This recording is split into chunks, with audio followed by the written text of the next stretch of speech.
Sindh assembly इजलास की बात करेंगे, जहां पे गर्मा गर्मी हुई। असेंबली हॉल कातिल कातिल एमपीए कातिल के नारों से गूंज उठा।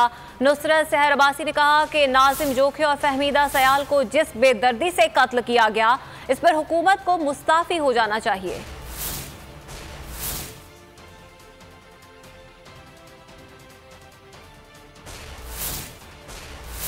अब्दुल रशीद कहते हैं कि नाजिम जोखी और फहमीदा सयाल जैसे वाकयात होने लगे तो हुकूमत के लिए दुआ करनी चाहिए।